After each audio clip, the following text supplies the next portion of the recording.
एक धरिला चित्ती आम्ही रखुमाईचा पती तेने झाले अवघे काम निवारिला भवभ्रम परद्रव्य परनारी झाली विषाची परी तेने झाले अवघे काम निवारिला भवभ्रम तुका म्हणे भार नाही लागत व्यवहार तेने झाले अवघे काम निवारिला भवभ्रम पांडुरंगा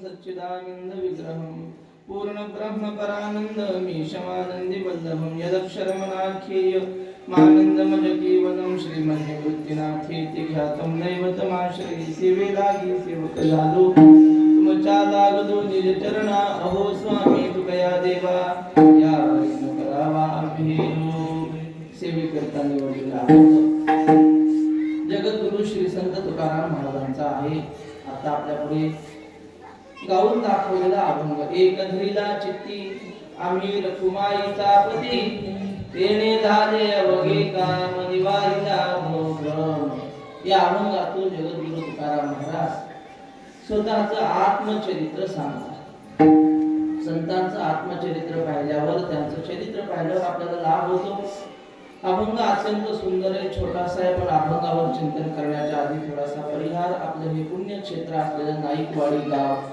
या गावामध्ये दरवर्षीप्रमाणे सप्ताह चालू आहे आजचा हा चौथा दिवस बरोबर ना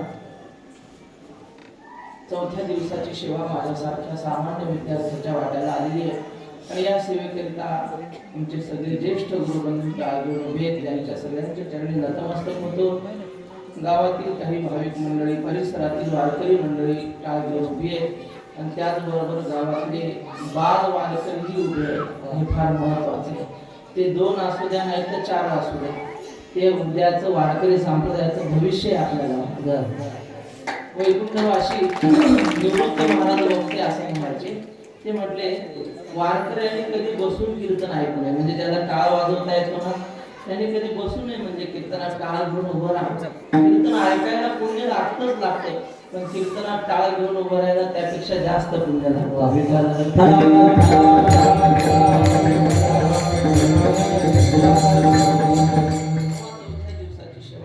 या माईकचा इको पूर्ण बंद कर दादा या माईकचा इको पूर्ण बंद कर रामकृष्ण हरी हा तर आपल्याला अभंगावर चिंतन करायचे मोजक्या वेळेमध्ये ठरलेल्या वेळेत सेवा करायची कीर्तनाचा काही नियम असतो कीर्तनकारांनी अभंगावर चिंतन करावं मृदंगाचार्यांनी स्वराची साथ करावी वारकऱ्यांनी चाली म्हणाव्या आणि ऐकणाऱ्या श्रोत्यांनी काय करावं ते तुम्ही सांगा ऐकणाऱ्यांनी काय करावं मध्ये मध्ये अशा डुकल्या घ्यायच्या तुम्ही एक जांभळी जरी दिली एकाने तर कीर्तनकाराची अर्धी शक्ती कमी होते म्हणून कीर्तनात डुकली द्यायची नाही आणि आपल्या शेजारी कोणी झोपत असेल त्याला जाग करायचं जर तुम्ही तसं केलं नाही तर त्याच्या झोपेचा अर्धभाग तुम्हाला लागेल नाथ महाराज म्हणतात कीर्तनात कोणाला झोप येते कोणाला येत नाही हा लक्ष देऊन ऐका नाथ महाराज म्हणतात जरी केली होती पुण्य राशी तरीच अवधान होय कथेसी एरवी ऐकता एरासी अनायासे अतिनिद्रा ज्याने खूप पुण्य केलेलं असेल त्याचंच कीर्तनात लक्ष लागतं आणि ज्याने खूप पाप केलेलं असेल अनायासे अतिनिद्रा अनायासे म्हणजे त्याला कीर्तनात पंख्याची गरज नाही गादीची गरज नाही नुशीची गरज नाही कीर्तनात आल्या बरोबर डोळा लागतो समजायचा हा महान पापी आहे विठ्ठल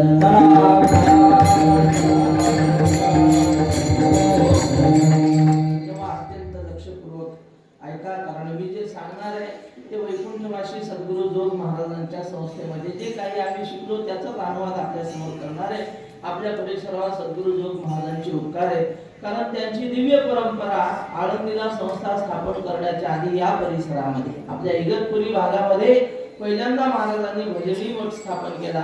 ज्या भजनी मठाची धुरा सध्या आपले श्री गुरु माधव बाबा सांभाळतायत. बाबांच्या चरणी नतमस्तक होतो. ज्यांनी या गावामध्ये परमार्थ केला वैकुंठवासी बापू बाबा यांच्याही चरणी नतमस्तक होतो आणि अभंगाच्या चिंतनाला प्रारंभ. जगद्गुरु तुकाराम महाराज या अभंगातून आपलं आत्मचरित्र सांगतात. बऱ्याच ठिकाणी तुकाराम महाराजांनी आम्ही काय केलं आणि त्याचा परिणाम आमच्या जीवनावर काय झालं हे सांगितलेलं आहे.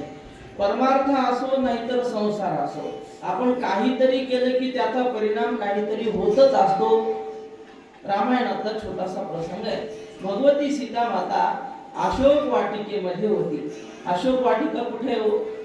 नाशिक जिल्ह्यात आहे का पुणे जिल्ह्यात आहे? हा, रावणाचं गाव कोणतं ते? लंका. लंकेमध्ये अशोक वाटिका होती. सीता मातेला पळवून दिल्यानंतर अशोक वाटिकेमध्ये ठेवलं आणि सीता माता मनात विचार करत होती, मी काय पाप केलं असेल म्हणून मला आज हे दुःख सहन करावं लागतंय. मला माझ्या पतीचा वियोग झाला, मला माझ्या देवाचा वियोग झाला, काहीतरी माझ्याकडून चुकलं असेल म्हणूनच हे दुःख माझ्या पदरात पडलं. ऐकताय ना तुम्ही काय सांगत होतो? बोला, तुमचं लक्षच नाही. त्या लहान मुलांना शांत करा. मागचे मुलं, मागे बसलेल्या लोकांनी त्या लहान मुलांना शांत करा. तेव्हा भगवती सीता माता मनात विचार करत होती, माझ्याकडून काय चूक झाली असेल म्हणून मला हे दुःख पदरात पडलं. आणि मग तिच्या लक्षात आलं आणि सीता माता म्हणते, माझ्याकडून एक चूक घडली, ती म्हणजे कोणती? मी माझ्या नवऱ्याकडे मागणी केली, हात पसरला म्हणून माझ्यावर ही अवस्था आली. कशासाठी मागणी केली होती? बोला, काहीतरी मागितलं होतं ना? हरण मागितलं होतं. नुसतं हरण नाही, सोन्याचं हरण मागितलं होतं. म्हणून सीता माता म्हणते, बाई माझ्यासारखं दुःख जर तुम्हाला होऊ नये असं वाटत असेल तर मी केलेली चूक तुम्ही करू नका. म्हणजे नवऱ्याकडे काही मागायचं नाही, त्यातल्या त्यात सोनं तर मागायचंच नाही. त्यानेच माझी अवस्था झाली.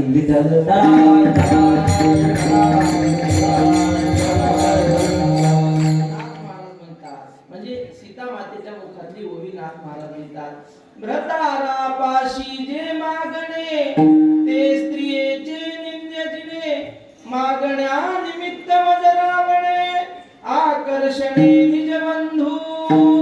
सीता माता म्हणते, मी माझ्या व्रताला म्हणजे पतीकडे मागणी केली आणि माझ्या मागण्याची कथा माझी मदची पडली घाता, बंदी पडली लंकानाथा श्री रघुनाथा अंतरले. जर तो अपराध माझ्याकडून झाला नसता तर हे दुःखही आलं नसतं. असो, सांगण्याचं तात्पर्य काय? आपल्या जीवनात काहीतरी पाप घडलं, दोष घडला की आपल्या जीवनात दुःख येतं आणि काहीतरी पुण्य घडलं की आपल्या जीवनात सुख येत असतं. तुकाराम महाराजांचं जीवन अत्यंत समाधानी होतं. लोक त्यांना विचारायचे, महाराज तुम्ही एवढे समाधानी कसे काय? तुमच्या घरी खायची सुद्धा व्यवस्था नाही. तुकाराम महाराजांची आधी खूप श्रीमंती होती, पण नंतर दुष्काळात त्यांनी आपलं सगळी संपत्ती घरदार लोकांना वाटून दिलं आणि त्यानंतर जी परिस्थिती आली, तुकाराम महाराज म्हणतात, आम्ही सदैव सुडके जवळजवळी एका चोर धाके, जाऊ पुढती भिके उतरी घर राखी.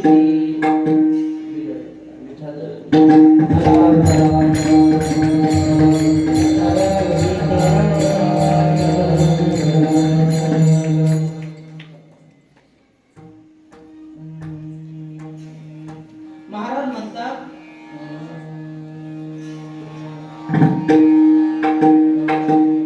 मीच बिघडलो.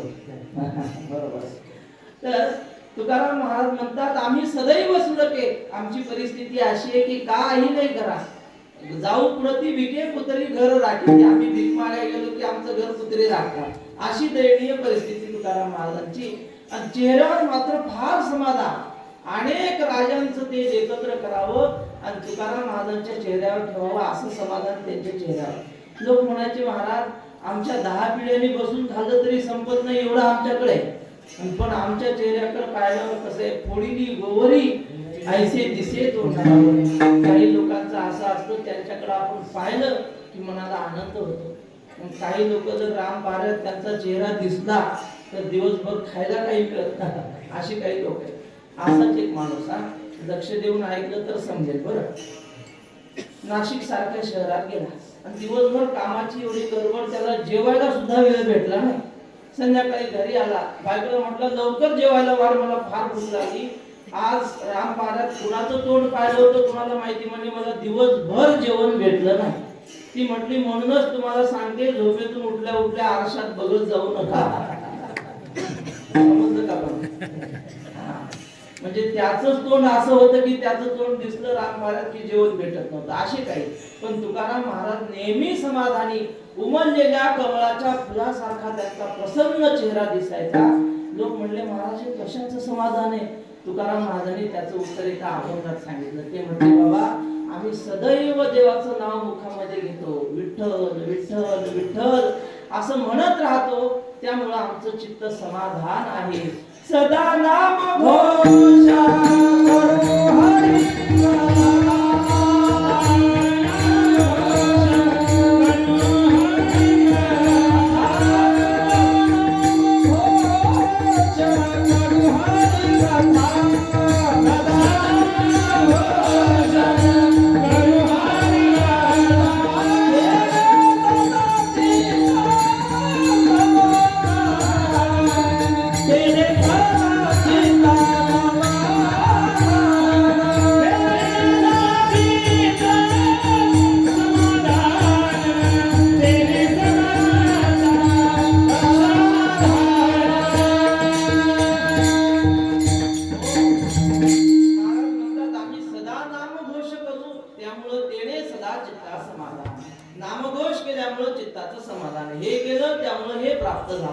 तसंच आजच्याही अभंगात सांगतात आम्ही काय केलं आणि त्याचा परिणाम आमच्यावर काय झाला. तुकाराम महाराज म्हणतात लोकांसारखा आम्हीही प्रपंच केला, पण प्रपंच करत असताना देह प्रपंचात ठेवला आणि चित्त मात्र देवाच्या चरणाजवळ ठेवलं. देह असो माझा भलती ठाई, चित्त तुझे पायी असू द्यावी. परमार्थ करताना चित्ताला म्हणजे मनाला फार महत्व आहे. आपला देह कुठे आहे याला काहीही किंमत नाही. समजा आपण स्वयंपाक घरामध्ये एखादी माता माऊली स्वयंपाक करत असेल आणि मनात चिंतन चालू असेल, पंढरपूरची वारी भरली असेल, इथं वारकरी जमले आहेत, काही वारकरी चंद्रभागेचं स्नान करत असतील, काही बारीला लागले असतील, काही पांडुरंगाचं मन भरून डोळे भरून दर्शन करत असतील, असं तिच्या मनात चालू आहे. घरी काय करते? स्वयंपाक करते. अशी अवस्था असेल तर ती स्वयंपाक घरात जरी असली तरी ती खरोखर पंढरपुरातच आहे. आणि काही काही पंढरपूरला जातात आणि तिथं जाऊन चंद्रभागेला जाऊन व्हिडिओ कॉल करतात. आणि मग व्हिडिओ कॉल केल्यावर घरच्या माणसांना काय दिसतं? वारकरी दिसतात, चंद्रभागा दिसते, पुंडलिकरायाचं मंदिर दिसतं. आणि ह्याला काय दिसतं पंढरपुरात? ह्याला गोठ्यातल्या म्हशी दिसतात. मग खरा पंढरपूरला गेलाय कोण? जो मनाने तिथे असेल तो पंढरपूरला आहे. तुकाराम महाराज म्हणतात हा परमार्थाचा सिद्धांत आहे.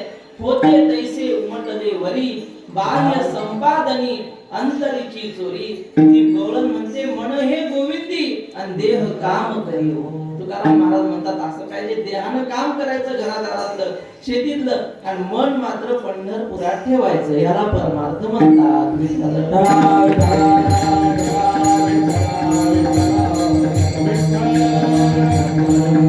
माझे चित्त तुझे पायी राहे आयते करी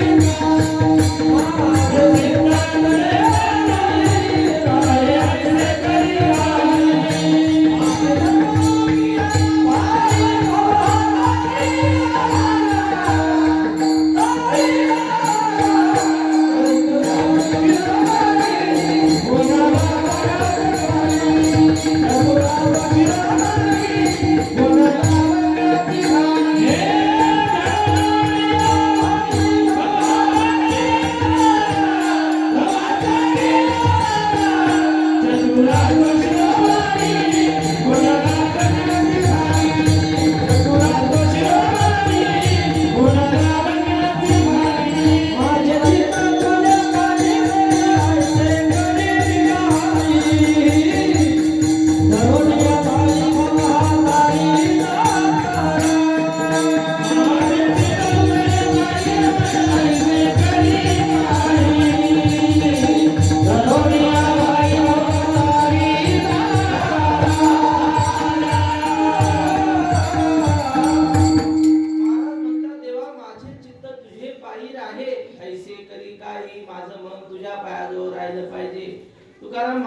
आपलं चित्त नेहमी देवाजवळ ठेवलं, चित्तामध्ये देव धारण केला, आपल्यालाही देवानं मन नावाची शक्ती दिलेली आहे. ती जर आपण देवाकडे लावली तर आपण महात्मे होऊ, आपला उद्धार होईल. आणि ती चित्त शक्ती ज्याला म्हणतात, मनाची शक्ती जर आपण संसाराकडे लावली तर आपली अधोगती होते. साधं उदाहरण, वैकुंठवासी रंगनाथ गुरुजी परभणीकर एक गोष्ट सांगायची. या महात्म्यांच्या मुखातून आलेल्या गोष्टी जरी ऐकल्या तरी आपला परमार्थ दृढ होतो. सहज त्यांच्या ऐकता गोष्टी परमार्थ मोठी बोलू नका. हा आई साहेब बोलू नका. अजून आवाज येतोय बा. रंगनाथ गुरुजींची गोष्ट सांगत होतो. रंगनाथ गुरुजी म्हटले, एक साधू असे होते, त्या साधूंचा नियम होता की जो खरं बोलेल त्याच्याच घरी जेवायचं. संन्यासी माणूस, गावोगाव फिरायचा. नियम काय होता? तिकडेच पाहता तुम्ही. नियम काय होता? नियम त्या साधूचा होता, जो खरं बोलेल त्याच्या घरी जेवायचा. ऐका लक्ष देऊ ना. तुम्ही इकडे तिकडे पाहिजे की मग श्रोता दृष्टीता तरी विपुळे मांडदार, मग सगळं विस्कळीत होतं वातावरण. मग तो साधू या गावचा त्या गावाला फिरत फिरत आला. असं आपल्या नाईकवाडी सारखं गाव, मंदिर मारुतीचं. त्या मंदिरावर तो साधू येऊन बसला. सकाळचे 10 वाजलेले. लोक पाया पडायला यायचे गावातले. काही भाग्यवान असतात की रोज गावातल्या मंदिरात पाया पडायला जातात, आणि काही अति भाग्यवान असतात ते फक्त एकदाच पाया पडायला जातात मारुतीच्या. कधी? आणि ते नुसते जोडा घालून पाया पडायला जातात त्या दिवशी, म्हणजे लग्नाच्या दिवशी. त्यानंतर मरेपर्यंत कधी जात नाही. असे काही अति भाग्यवान असतात. पण तुकाराम महाराज म्हणतात, हे पा, ज्याचे गावी केला वास त्यासी नसावे उदास. ज्या देवाच्या गावात आपण जातो ना, त्याच्या आपण दर्शनाला जाणं कर्तव्य ना आपलं.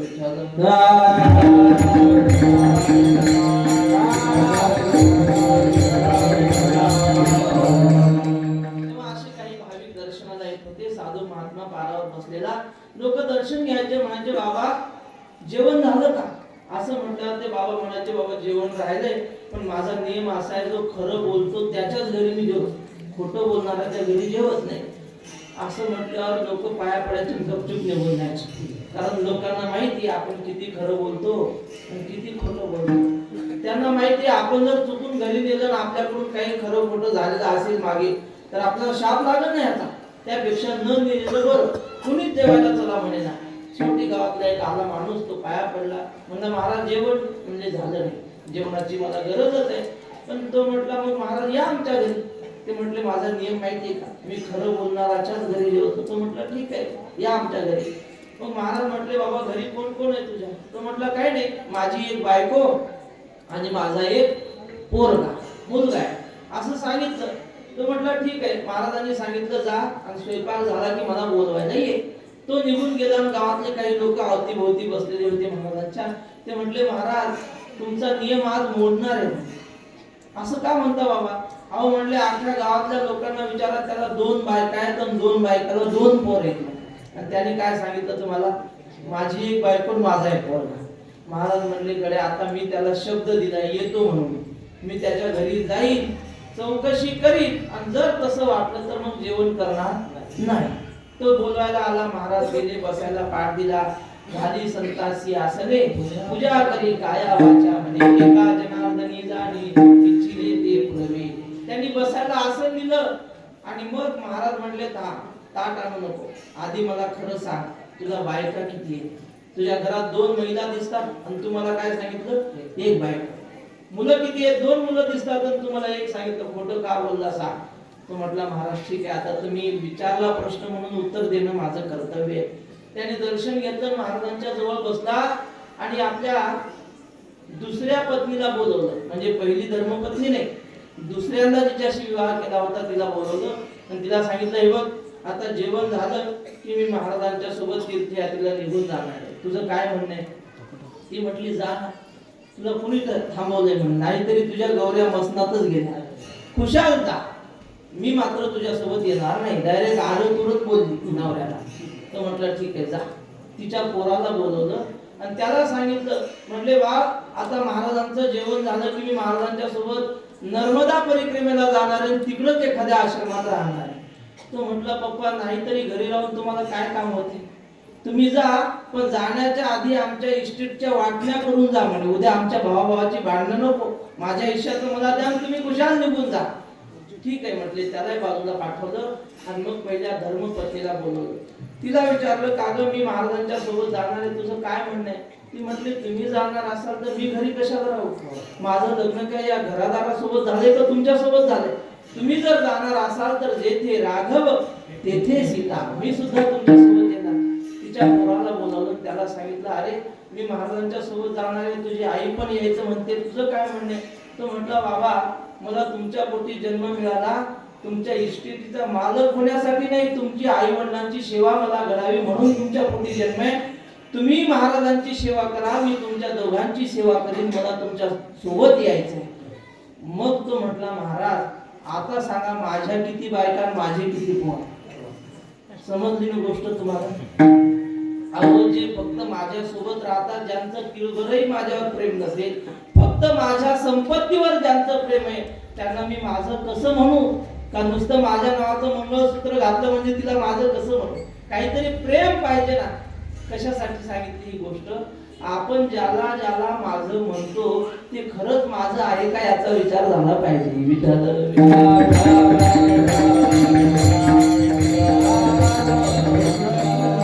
आपल्या नातेवाईकांना, मुलाबाळांना, पत्नीला माझं म्हणतो. तुकाराम महाराज म्हणतात आपण त्यांना चित्तामध्ये जागा देतो, सतत त्यांच्याविषयी विचार करत राहतो.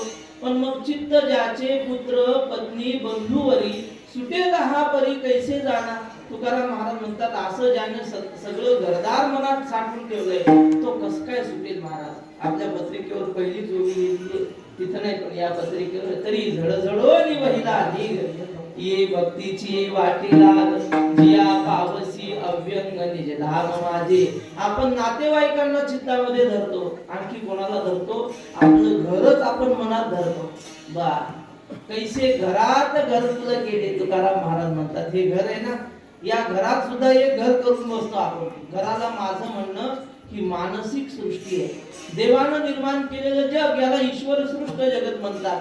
आणि आपण आपल्या मनामध्ये घर तयार करत असतो. घराला माझं म्हणतो, त्याला ममता म्हणतात.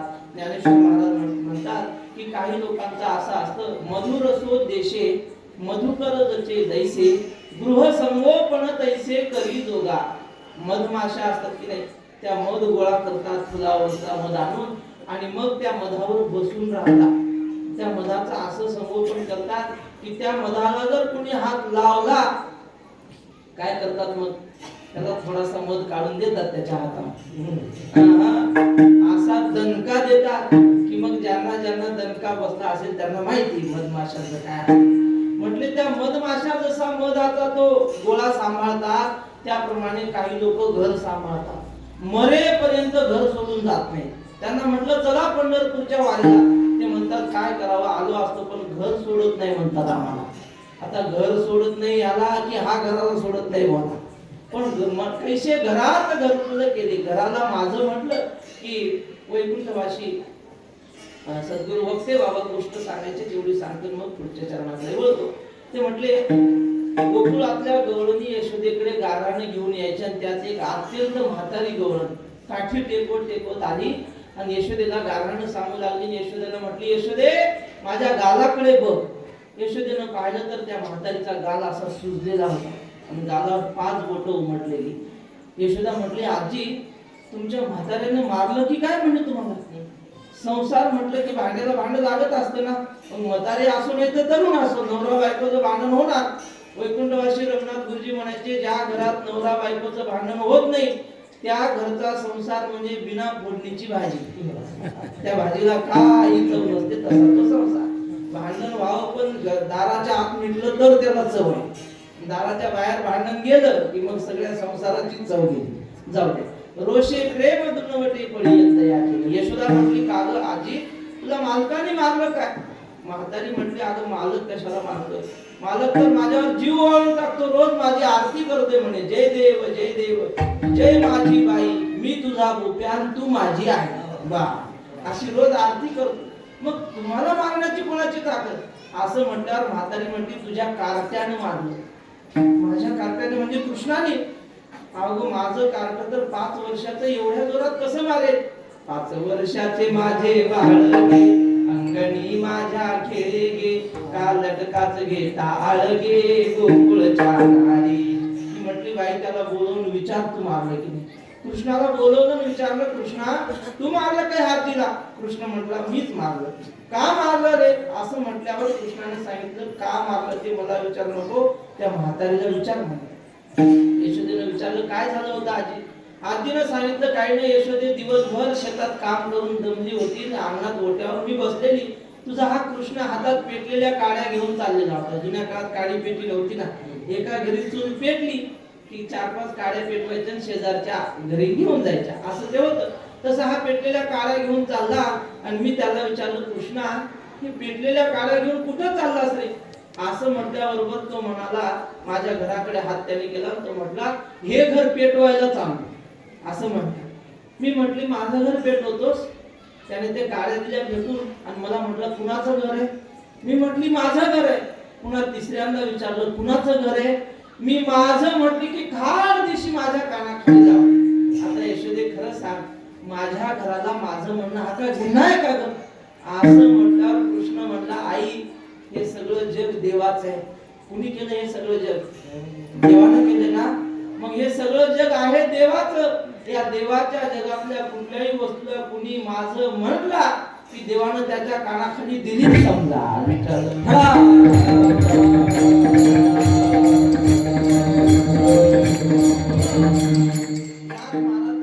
वर्णन करतात देईन तोंडावर तुझ्या बापाचे हे घर गाराने सांगाया गोकुळीच्या स्त्रिया. या गवळणीतून काय शिकतो आपण? घराला माझं म्हणणं म्हणजे घर चित्तात धारण करणं. मुलाबाळांना माझं म्हणणं म्हणजे मुलाबाळांना चित्तामध्ये धारण करणं. तुकाराम महाराज म्हणतात आम्ही संसार केला पण संसाराला आम्ही चित्तात धरलं नाही. मग कुणाला धरलं? महाराज अभंगाच्या प्रथम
आमच्या मनामध्ये आसक्ती जर कोणाविषयी धरली असेल तर केवळ देवाविषयी. माझं कुणाला म्हणलो, आपलं कुणाला म्हणलो, आपला तो एक देव देव करुणी हा तेने विनती वा सुख नोंदी. घरामध्ये राहिलो पण घर माझं म्हटलं नाही. बर मुलाबाळांमध्ये राहिलो पण मुलाबाळांना कधी माझं म्हटलं नाही. ही सगळी देवाची आहेत, माझं कोणीही नाही, अशी मनामध्ये धारणा ठेवणं ही वारकरी जीवनाची कला आहे. राहायचं मुलाबाळांमध्ये पण मनामध्ये हरिपाठ करताना अशी धारणा ठेवायची की हे माझे कोणीही नाही, मी फक्त देवाचा आणि देव माझा. बस ज्ञानेश्वर महाराजांनी ज्ञानेश्वरीच्या 13व्या अध्यायामध्ये फार सुंदर लिहिले. असक्तिरण भीष्वंग पुत्रदार गृहादिषु नित्यं च समचित्तत्व निष्ठा निष्ठोपपत्तिषु तरी जो या देहावरी उदास वैसिया परी कुखिता जैसा विढारी बैसला आहे वृक्षाची सावली वाटे जाता मिळणारी घरावरी ती तुझी आस्था नाही सावली सरीसीच असे परी असे हे नेणिजे जैसे स्त्रियेचे तैसे लोलुप्य नाही आणि प्रजा देदादी ती वस्ती की राहाली का गुरुवे वैसली रुखातळी. माऊली म्हणतात जो संपत्ती माझी असता ऐसा गमे पडू सुता. माऊली म्हणतात असा जो राहतो सावली सरीसीच असे परी असे हे नेणिजे जैसे. आपण रस्त्याने चाललो की आपली सावली आपल्यापासून 5 फूट मागे चालते की नाही, हो का नाही, आपल्या सोबतच चालते. सावली सरीसीच असे आपण चालायला लागलो की आपली सावली सोबतच राहते, पण आपल्या सोबत आहे का नाही याचंही भान आपल्याला नसतं. बरोबर की नाही. ज्ञानेश्वर महाराज म्हणतात हा पत्नी विषयी तसा असतो. पत्नी सोबतच राहते त्याच्या, पण तिच्याविषयी तो आसक्त नसतो. आहे नाही कोण म्हणतं आहे पण तिच्याविषयी आसक्त नाही. काही माणसं किती आसक्त असतात जुने महात्मे दृष्टांत सांगतात. श्री गुरु साखरे महाराज सांगायचे, ते म्हटले नवीन विवाह झालेला मुलगा शेतामध्ये कामाला गेला आणि संध्याकाळी घरी आला. भूक लागलेली होती, शेतात कष्ट केलेले काम केलं. घरी आला आणि आईला म्हटलं आई लवकर जेवायला वाढ, मला भूक लागली. त्याची आई गेली घरामध्ये ताट लावून आणलं, त्याच्यासमोर ठेवलं. जेवायला केलेलं होतं वरण मुगाचं आणि चपाती म्हणा भाकरी केलेली होती. त्याने ते जेवायला सुरुवात केली. एक घास खाल्ल्याबरोबर असा तापला, तारकन उठला. म्हटलं आई तू म्हातारी झाली पण नीट तुला वरण करताय, अगं कसलं वरण केलंस, ह्याच्यात एक तरी डाळीचा कण आहे का, नुसतं पिवळं ढुळून पाणी केलंस म्हणे. त्याची आई म्हटली बाळ रोज मी स्वयंपाक करत असते पण आजचा स्वयंपाक मी नाही केला. तू म्हटलं मग कुणी केला, कुणी केला म्हटलं तिनं सांगितलं तुझ्या बायकोनं केला. असं म्हटल्याबरोबर जो उभा राहिला होता तो पटकन खाली बसला. तर म्हटलं जाऊ दे पातळ सातळ पण चवदार झालाय.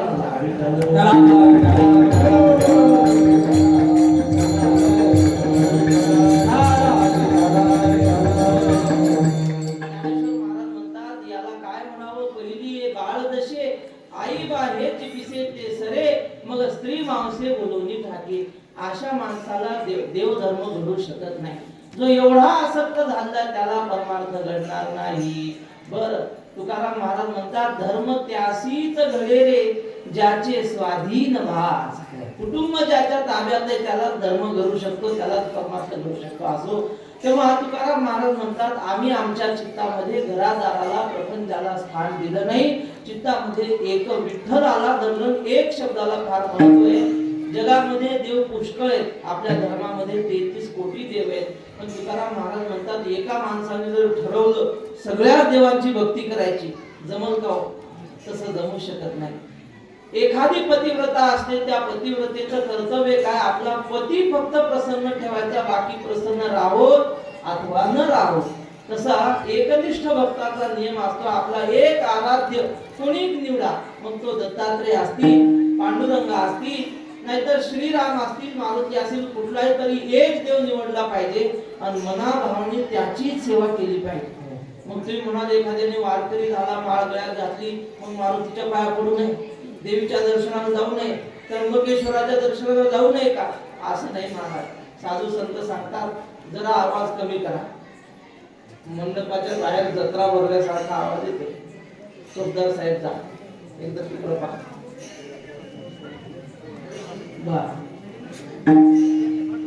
कोणीतरी जाईल ना, त्यांना मला फक्त अर्धा तास आम्हाला वेळ द्या. बर काय सांगत होतो, काहीतरी सांगत होतो ना. काय सांगत होतो? कीर्तन. कीर्तनात काय सांगत होतो मला? हा, एक देव धरू नका नाही, एक देव धरा असं. कुठला तरी एक देव धरला पाहिजे, बाकी सगळे देव आपण धरू शकत नाही. पतिव्रतेचं दृष्टांत तुकाराम महाराज सांगतात. ते म्हटले एखादी गृहिणी असेल, पतिव्रता असेल, ती काय करते? घरातल्या सगळ्यांची सेवा करते, सासू सासऱ्यांची सेवा करते, दिराचेही कपडे धुते, नणंदेचीही सेवा करते, सगळ्यांची करते. पण खरं सांगा, तिचं सगळ्यात जास्त प्रेम कुणावर असतं?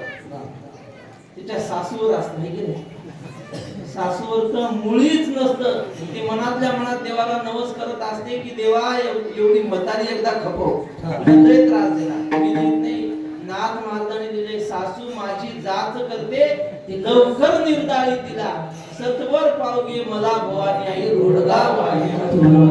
सासूवर प्रेम नसतं तरी सासूची सेवा करते, सासऱ्यावर मुळीच प्रेम नसतं तरी सासऱ्याला वेळेवर जेवण वाढते, दिराची सेवा करते, नणंदेची करते. पण कुणासाठी? नवरा प्रसन्न राहावा म्हणून. तिला माहिती आहे जर ह्यांची सेवा नाही केली तर हा माझ्यावर रागवेल, म्हणून या सगळ्यांची सेवा, पती प्रसन्न राहावा म्हणून. तसं तुकाराम महाराज म्हणतात, एक कोणीतरी जीवनात पती निवडायचा, मग तो पांडुरंग निवडा नाही तर राम निवडा, त्याला त्याच्या नावानं गळ्यामध्ये माळ घालायची. बाकीच्या सगळ्यांची सेवा कशी करायची? सासू सासऱ्यांची ती करते.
जसा पतीची सेवा करण्यासाठी बाकी सगळ्यांची ती सेवा करते, पती प्रसन्न राहावा म्हणून सेवा करते, तसं पांडुरंग प्रसन्न राहावा म्हणून आम्ही बाकी सगळ्या देवांची सेवा करतो.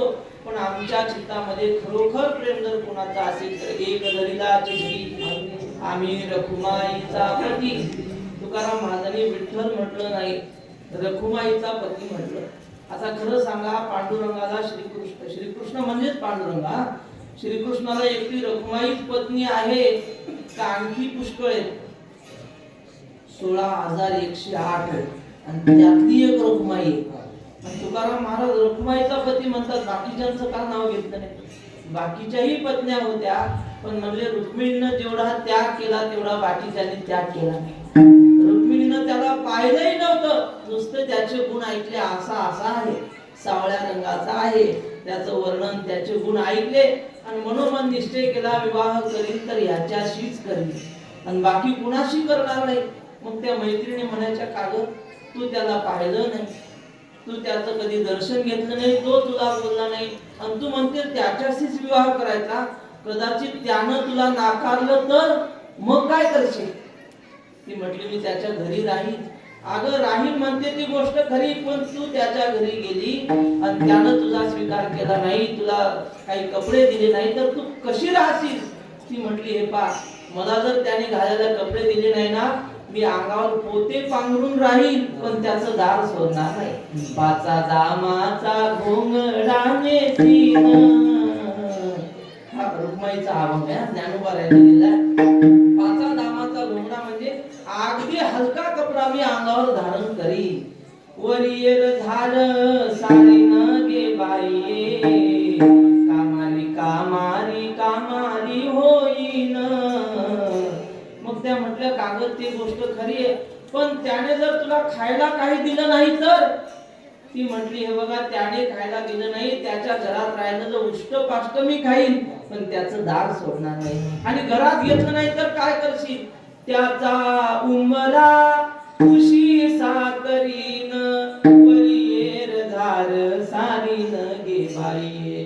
त्याच्या उमऱ्यावर डोकं ठेवून तिथंच राहील, पण त्याचं दार सोडणार नाही. ज्ञानेश्वर महाराज म्हणतात ही रुक्मिणीच्या जीवनातली एकनिष्ठा पाहिली की मग त्याला 16,108 जरी असल्या तरी सगळ्या जगामध्ये त्याची प्रसिद्धी रखुमाईचा प्रती म्हणूनच आहे.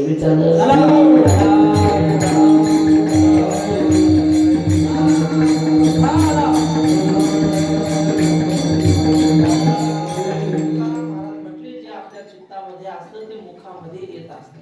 अंतरीचे धावे भावे बाहेर घरी ताही परी आवरेना. मनामध्ये देवाला धारण केल्यामुळे सतत तुकाराम महाराजांच्या मुखामध्ये देवाचं नाव यायचं. रस्त्याने चालत असले तरी तुकाराम महाराज म्हणतात राम म्हणे वाट चाली यज्ञ पाऊला पाऊ. एखादा माणूस जर रस्त्याने चालताना प्रत्येक पाऊलाला राम राम राम असं म्हणत पाऊल टाकत असेल तर त्याला प्रत्येक पावलाला एका यज्ञाचं पुण्य लागतं. एक यज्ञ करायला किती खर्च लागतो सांगता येईल? यज्ञ करायचा असेल तर कमीत कमी 8 दिवस हत्तीच्या सोंडेसारखी तुपाची धार सोडावी लागते. अखंड तुपाची धार हत्तीच्या सोंडेत एवढी मोठी. मग आता खरं सांगा आपल्याकडे तूप कसं किलो आहे? म्हणजे जर्सी तर म्हणत नाही मी, गावरान गाईचं कसं किलो आहे सांगा ना. आगळ बगळ सांगा, ॲक्युरेट सांगितलं पाहिजे असं कुठे. 1000 आळंदीला 2,500 रुपये किलो आहे गिर गाईचं तूप. तुम्हाला पाहिजे असेल तर पत्ता आहे सांगतो. पण तुम्ही एवढं महागाचं घेऊ नका, काय आपल्याला गरज नाही, आपल्याकडे स्वस्त भेटतं. पण एवढं महागाचं तूप 1 किलो आणि ते यज्ञ करण्यासाठी एवढं मोठं तूप लागतं, तेवढं आपल्याकडे होऊ शकत नाही. तुकाराम महाराज म्हणतात मग फुकट आहे ना. देवाचं एकदा नाव घेतलं, रस्त्याने चालताना एकदा पाऊल टाकला की यज्ञाचं पुण्य लागतं. पण माणसाचा स्वभाव असा आहे की माणसाला फुकट मिळालं की त्याची किंमत कळत नाही. श्री गुरु राऊत बाबा सांगतात एक नवरदेव गेला म्हणजे कपडे घ्यायला, म्हणजे सासऱ्याने नेलं त्याला, त्याच्या पसंतीने कपडे घ्यायचे. आणि मग सासऱ्याने विचारलं जावाई बापू तुम्ही ठरवा कोणतं कापड घ्यायचं. जावाईने दुकानदाराला सांगितलं हे बघा सगळ्यात महागाचं कापड आणा. मग त्याने कापड आणलं 5,000 रुपये मीटर, दुकानातलं सगळ्यात भारीच. ते जावाईने पाहिलं अक्कल कवडीची नव्हती, पण जावाई म्हटलं ह्याच्यापेक्षा भारी दाखवा. दुकानदाराच्या लक्षात आलं ह्याच्यापेक्षा भारी आपल्या दुकानात नाही. पण दुकानदार आहे तो हुशार, त्यानं सेवकाला म्हणजे त्या नोकराला खुणवला अरे ते पलीकडच्या कपाटातलं आण म्हणे, ते सगळ्यात हलकं होता आणि ते ह्याच्या समोर आणलं. म्हणले हे ह्याच्यापेक्षा भारी आहे, हे अमेरिकेहून आणलेलं आहे. आणि ते होतं आपलं मांजर पाट, ते पिवळ्या रंगाचं वाटलं त्याला, वाटलं ह्याच्यात काहीतरी सोनं बिनं वडवलेलं दिसतंय. मग म्हटलं हे कसं मीटर?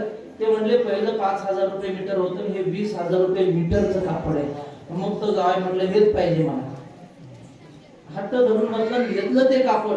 कशामुळे त्याला किंमत वाटली? जेवढे जास्त पैसे तेवढी किंमत वाटते, फुकट दिलं की किंमत वाटत नाही. तुकाराम महाराज म्हणतात देवाचं नाव एवढं सोपं आहे, न लगे रुका द्यावा मोल. परमार्थ करण्यासाठी देवाचं नाव घेण्यासाठी पैसे लागत नाहीत, पण त्याची मूळ त्याची किंमतही लोकांना कळत नाही. महाराज माऊली म्हणतात आपण देवाचं नाव एकदा घेतलं तर किती पुण्य होईल, ते पुण्य मोजता येत नाही. पुण्याची गणना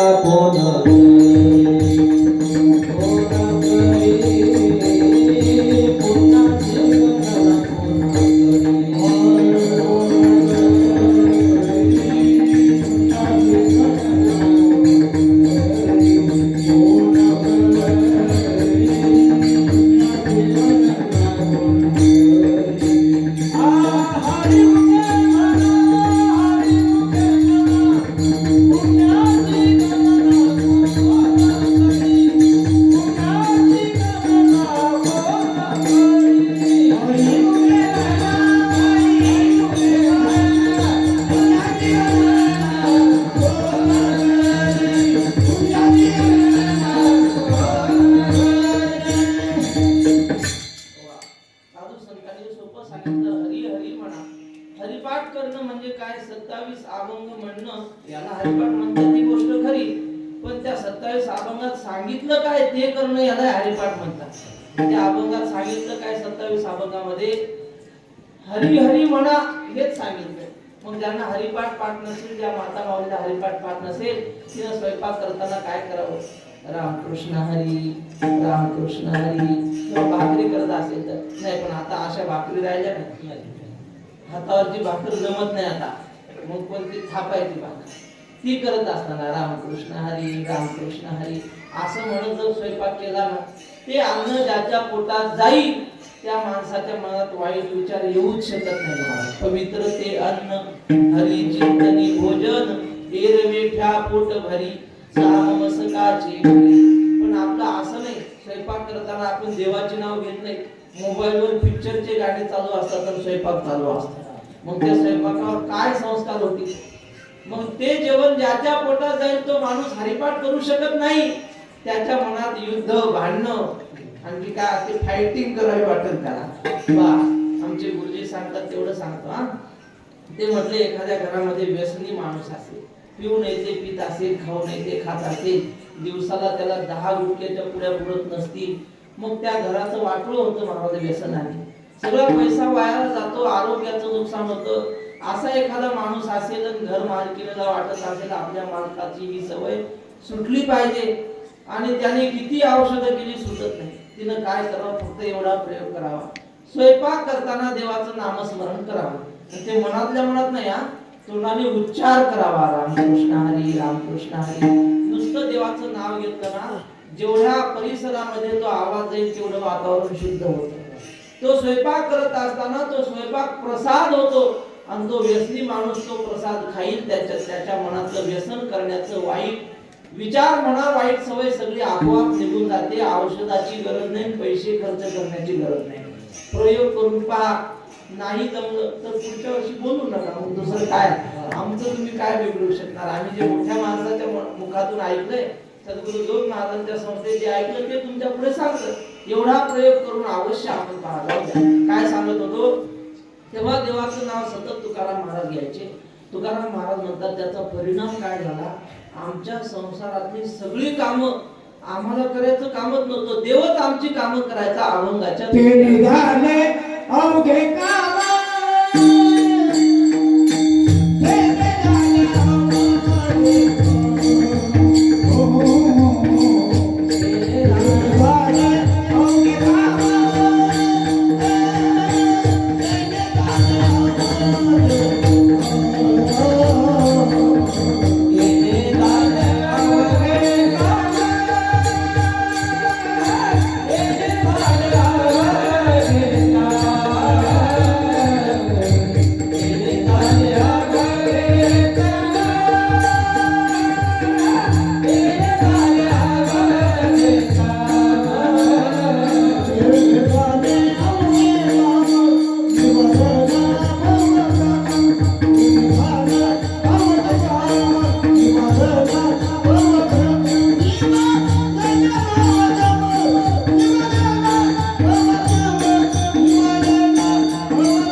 आम्ही देवाला मनात धरलं, त्याचं सतत नामस्मरण केलं, त्यामुळं आमच्या जीवनातली सगळी कामं झाली.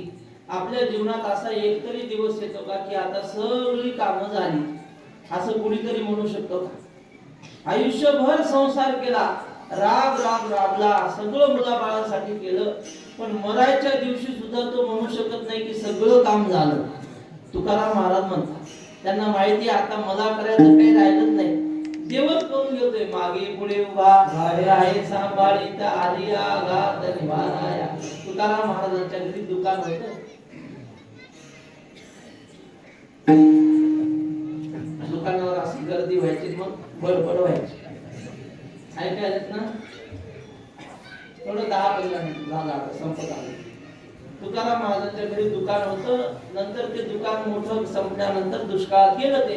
नंतर महाराज गावोगाव जायचे, दुकान लावायचे, मिरच्यांचं दुकान.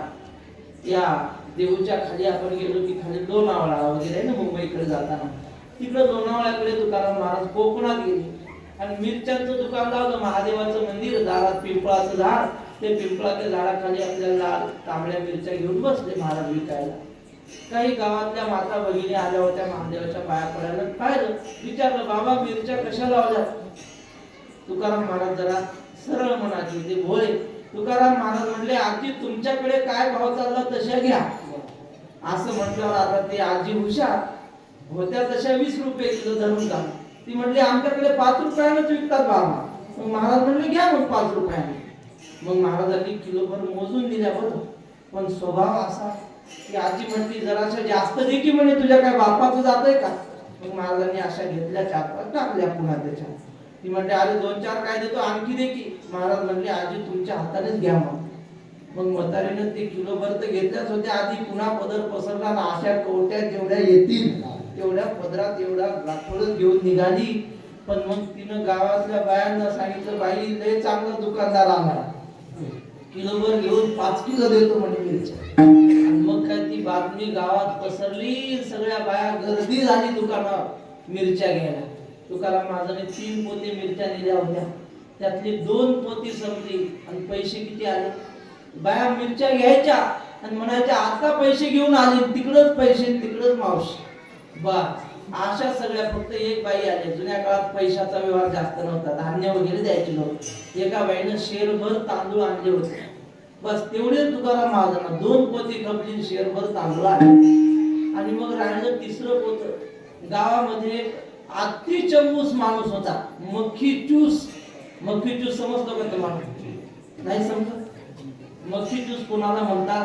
समजा जेवायला बसला आणि जेवायला तूप घेतलं वाटीत, आणि त्या तुपाच्या वाटीत जर माशी पडली तर आपण काय करतो, ती माशी उचलतो, बाहेर टाकतो, 2 पाण्याचे थेंब त्याच्यात टाकून जेवण करतो. पण तो तसं करत नाही.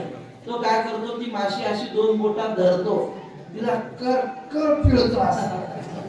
आता टाकून द्यायला पाहिजे की नाही, तिच्या अंगाला तूप राहिलं नाही पाहिजे. पुन्हा काय करतो, ती माशी तशी जिभेवर ठेवून चाटतो आणि मग फेकून देतो. याला म्हणायचं मक्खी चूस.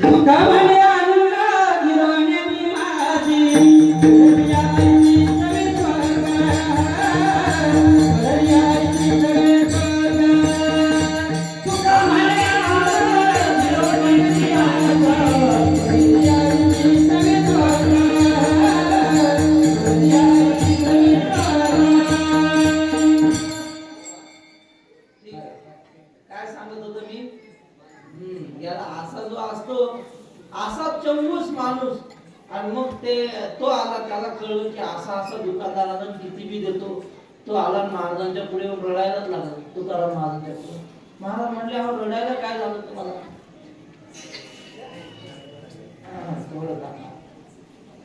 शेजारच्यांनी त्यांना शांत करा.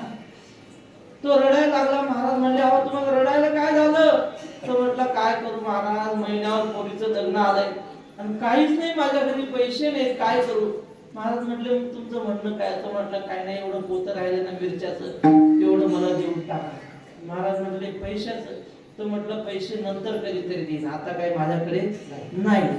आणि महाराज म्हटले, ठीक आहे बाबा, ते पोतं घेऊन जा, पण रिकामं पोतं तरी मला आणून द्या. तो म्हटलं, अहो घरी पोतं सुद्धा नाही मिरच्या ठेवायला, पोत्या सहित नेत, पैसे नाही, काहीच नाही. मग आता महाराजांच्या 3 पोते मिरच्या खपल्या, संपल्या, पण पैसे किती मिळाले? पैसे नाही. फक्त शेरभर तांदूळ मिळाले बुवा. आता काय करावं? देवाला काळजी पडली, हा माणूस जर असा रिकाम्या हाताने घरी गेला तर घरी कडक लक्ष्मी होती. तुकाराम महाराजांच्या घरी कडक लक्ष्मी होती. हा तुकयाची कांता होती कठीण, ऐसे बोलती बहुत जन, परी तिचे स्वामी काजी असे मन, त्यात विना अन्न नसेवी. महिपती महाराज म्हणतात जिजाबाईचा स्वभाव लय कडक होता, पण तिचा नियम होता नवरा जेवल्याशिवाय आपण जेवायचं नाही. विठ्ठल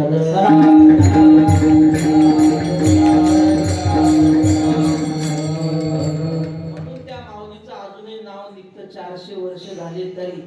आणि इकडं मालक कामाला गेले की मग आईस्क्रीम, वेगवेगळे नाश्ते, मोबाईलवर ते काय पाहतात, तो स्वयंपाक करायचा कसा, ते काय म्हणतात त्याला,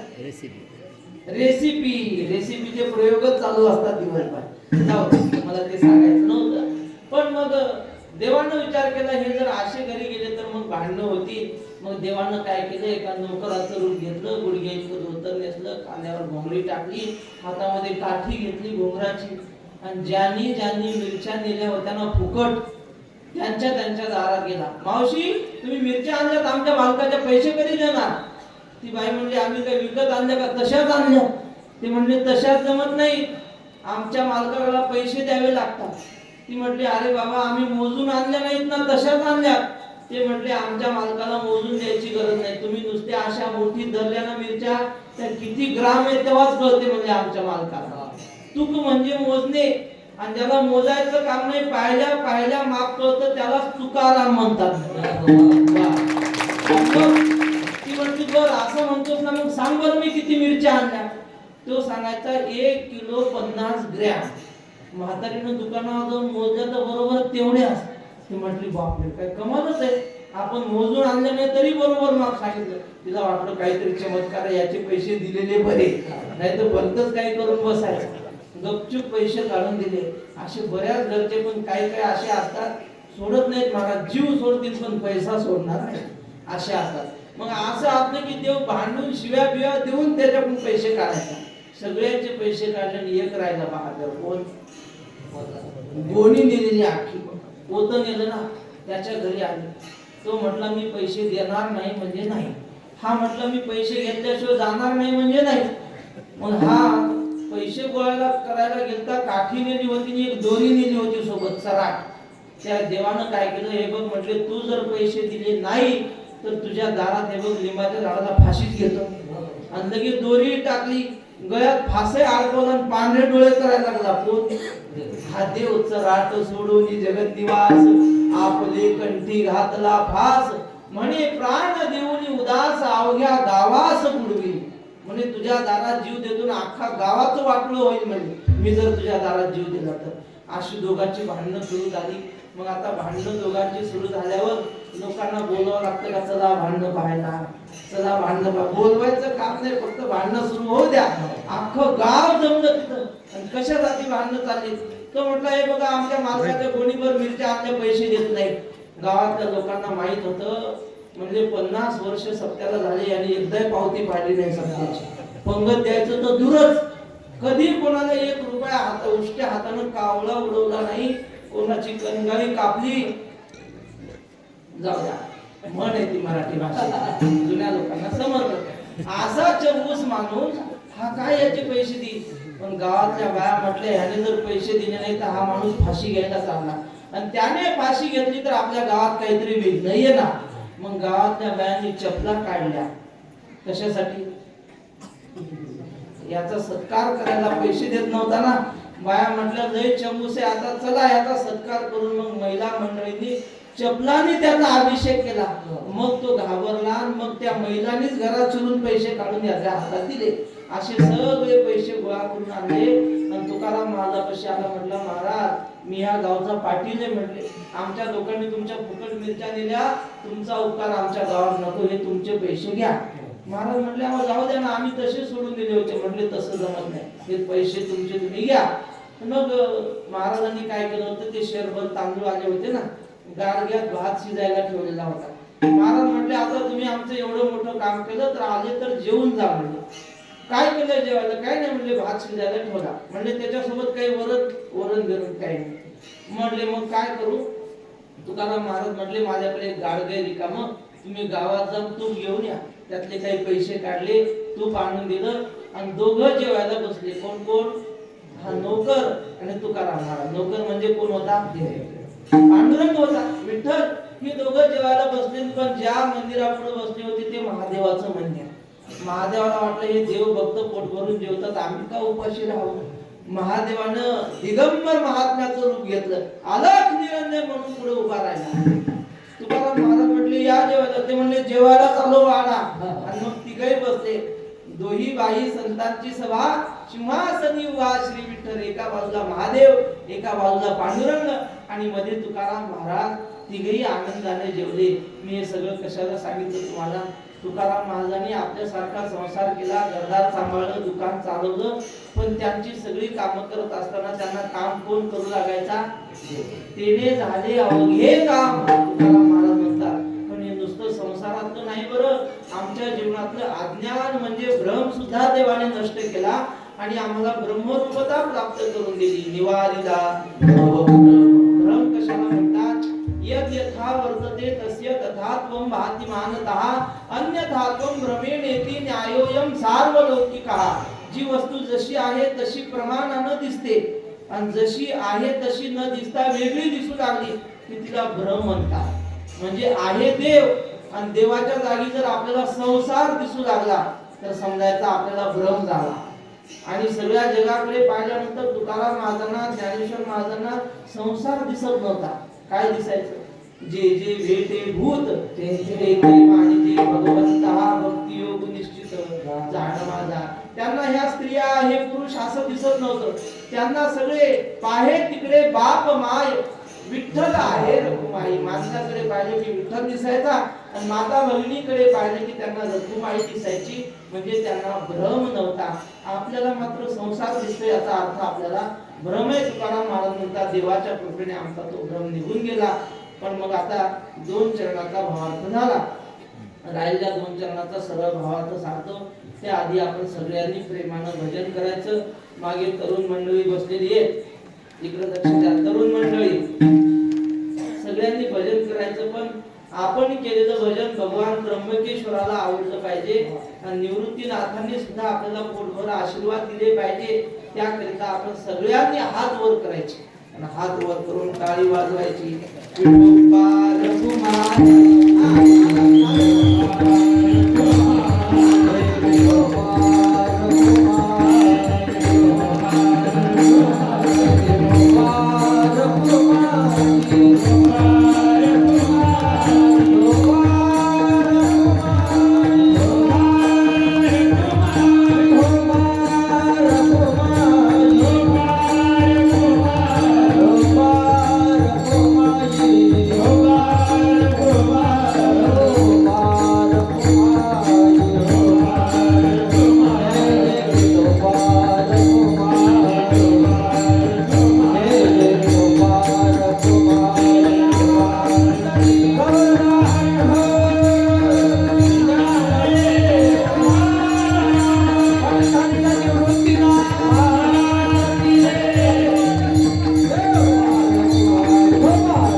फक्त फक्त लाडकी बहीण योजना. जेठोबा रखुमाई, जेठोबा रखुमाई, जेठोबा रखुमाई. वा, कोणाचं चांगलं आलं सांगा. यांचं आलं, हा पुरुष मंडळीचं आलं. बरं, हे म्हणतात महिला मंडळीचं स्वरात आलं. जाऊ दे, त्यांचं स्वरात आलं, तुमचं जोरात आलं. हा हरिनामाचा खिचडी कालाय. आपण कीर्तनात आलो की हा भजनाचा आनंद भेटतो. आपण घरी राहून जर सिरियल पाहिलं, काय मिळतो आनंद? सिरियल मध्ये काय असतं सांगा? आपल्या घरातलं रियल त्याचं सिरियल, दुसरं काय? आपल्या घरातली भांडणं फक्त नावं बदलून त्याच्यात पाहायची. सिरियल पाहिल्याने लाभ काही होत नाही, पण देवाचं नाव घेतल्यावर आपल्याला लाभ होतो. किती लाभ होतो तो लाभ न सांगता येईल एवढा मोठा होतो. म्हणून कीर्तनाला आलो की आपण हा आनंद मिळू शकतो. तुकाराम महाराज म्हणतात, स्वर्गात सुद्धा हा भजनाचा आनंद नाही. विठ्ठल विठ्ठल म्हणा वेळोवेळा हा सुख सोहळा स्वर्गी नाही. महाराज म्हणतात, आम्ही देवाचं स्मरण केलं, नामस्मरण केलं, त्याला मनामध्ये धारण केलं, त्याचा परिणाम तेने झाले अवघे काम निवारिला भवभ्रम. पण म्हटले आम्ही आमच्या जीवनामध्ये काही गोष्टी कटाक्षाने पाळल्या. जेणे विठ्ठल मात्रा घ्यावी त्याने पथ्य सांभाळावे. आपल्याला जर एखादा आजार झाला असेल आणि डॉक्टरने औषध दिलं, तर औषधासोबत डॉक्टर काहीतरी पथ्य सांगतो आणि सांगतो तुम्ही पथ्य पाळलं तरच रोग बरा होईल. तसं तुकाराम महाराज म्हटले, आम्ही हा संसार रूपी रोग जाण्यासाठी काही पथ्य पाळली. ती दोन पथ्य कोणती? महाराज म्हणतात, एक आम्ही दुसऱ्याचा पैसा आणि पर स्त्री म्हणजे पर नारी या दोन गोष्टींना आम्ही विषासारखं त्याज्य मानलं. परद्रव्य परनारी, परद्रव्य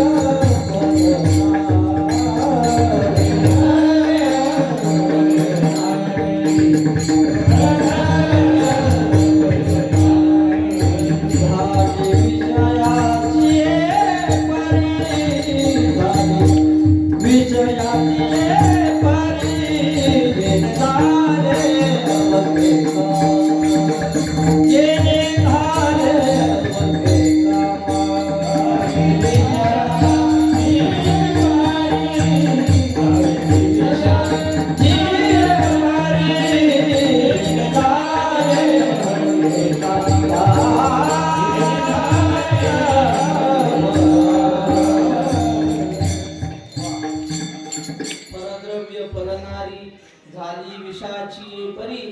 आपलं रामायण असं आहे की रामायण असो महाभारत असो, हे ग्रंथ आपल्याला फार महत्वाचा काहीतरी संदेश देत असतात. आपण अभागी असे आहोत की हे रामायण महाभारत घरात ठेवत नाही. लोक म्हणतात घरात महाभारत आणलं की घरात महाभारतच होतं. म्हणजे रामायण आणलं की घरात वनवास होतो. पुण्या ग्रंथात लिहिलं असतं. अहो साधू संतांनी रामायण महाभारत आयुष्यभर सोबत ठेवलं, त्या ग्रंथाप्रमाणे जीवन जगले. त्या रामायणातला एक दोन प्रसंग सांगतो, लांब नाही, उगा 2-2, 4-4 वाक्याचा प्रसंग असा आहे की प्रभू रामचंद्र वनवासाला निघाले. सगळी अयोध्या राम प्रभूच्या बाजूने होती. ती अयोध्या म्हणत होती की देवा तुम्ही वनवासाला जाऊ नका, तुम्ही राज्यावर बसा, सिंहासनावर बसा. आणि फक्त 2च माणसं होती, एक म्हणजे कैकेयी आणि दुसरी मंथरा. या दोघीच होत्या की त्यांना वाटायचं रामाने वनवासाला जावं. बाकी सगळे रामाच्या बाजूने. म्हणजे आताच्या भाषेत बहुमत कोणाच्या बाजूने होतं? रामाच्या बाजूने होतं. रामाला लोक म्हणायचे, देवा तुम्ही आमचं का ऐकत नाही, तुम्ही सिंहासनावर का बसत नाही? असं म्हटल्यावर प्रभू रामचंद्राने जे वचन सांगितलं ते फार महत्वाचं आहे. देव म्हटले, हे पहा माझ्यामध्ये एवढी शक्ती आहे की मी एका क्षणात सगळं जग नष्ट करू शकतो. एवढी ताकद माझ्यात आहे. आणि एका क्षणात नष्ट झालेलं जग जसंच्या तसं पुन्हा तयार करू शकतो. एवढी शक्ती माझ्यात आहे. पण माझ्या बापाचा शब्द मोडण्याची शक्ती माझ्यात नाही. हे प्रभू रामचंद्राची वाक्य आहे. नास्ति शक्ती वाक्यम समती क्रमितु मम. बापाचं वचन उल्लंघन करण्याची ताकद माझ्यात नाही.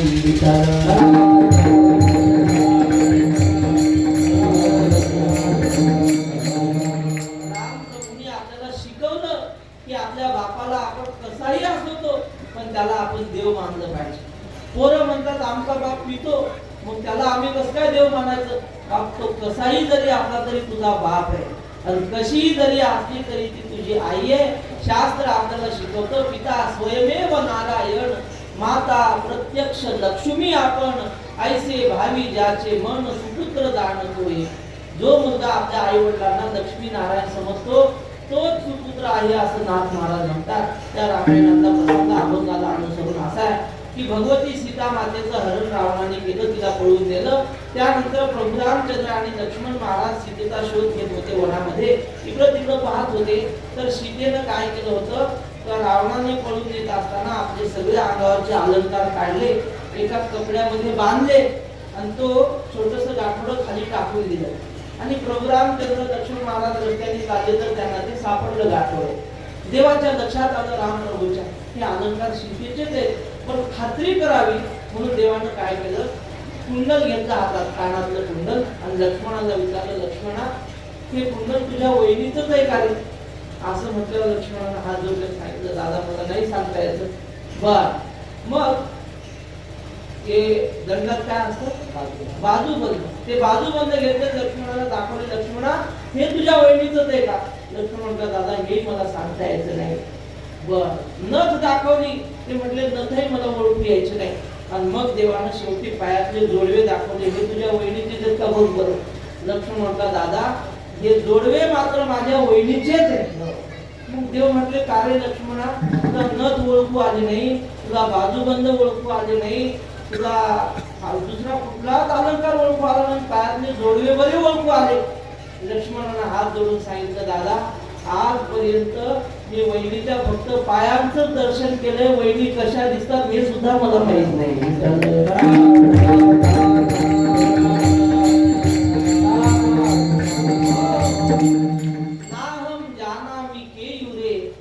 जानामि कुंडले नूपुरे तोभी जानामि नित्यम पादाभिवंदना. दादा मी रोज वहिनीच्या पाया पडायचो ना, फक्त वहिनीच्या पायाकडे पाहायचो, ते पायातले जोडवे तेवढे माझ्या ओळखीचे आहेत. जेवढे जेवढे महान पुरुष झाले ना या भारतामध्ये, त्यांनी या दोन गोष्टी पाळल्या. लोकांचा पैसा कधी घेतला नाही, हरामाचा पैसा, आणि परस्त्री कधी वाईट दृष्टीनं पाहिलं नाही. हे दोन नियम ज्यांनी पाळले तेच मोठे झाले. मग ते छत्रपती शिवाजी महाराज असो, जगद्गुरु तुकाराम महाराज असो, स्वामी विवेकानंद असो, कोणी असो, हे दोन नियम ज्याला पाळता आले तो महात्मा आहे असं म्हणायला हरकत नाही. तुकाराम महाराज म्हणतात परमार्थ, परमार्थ म्हणजे भल्या मोठ्या गळ्यात माळा घालून फिरणं म्हणजे परमार्थ नाही. या दोन गोष्टी पाळल्या की बाकी तुम्हाला काही करायचं गरज नाही. अभंगाच्या शेवटचं तुका म्हणे फार, तुका म्हणे तुका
सांगणार आहे.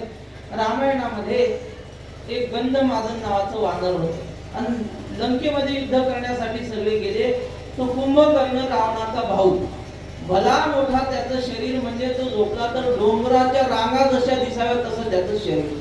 एकदा एक कोणीतरी न्हावी बुवा त्याची दाढी करायला गेले. हा झोपलेला होता कुंभकर्ण आणि दाढी करताना काय झालं, त्याने श्वास घेतला. श्वास घेतल्याबरोबर त्या न्हावी बुवाचा वस्त्रात गेला त्याच्या नाकात. आणि मग आता वस्त्रा शोधण्यासाठी ते गेले आत. त्या कुंभकर्णाचं नाक म्हणजे मोठी डोंगराची गुफा असते की नाही मोठी, तसं त्याचं नाक. हे न्हावी बुवा वस्त्रा शोधायला लागले. भलं मोठं जंगल त्याच्या नाकाला. आणि मग शोधत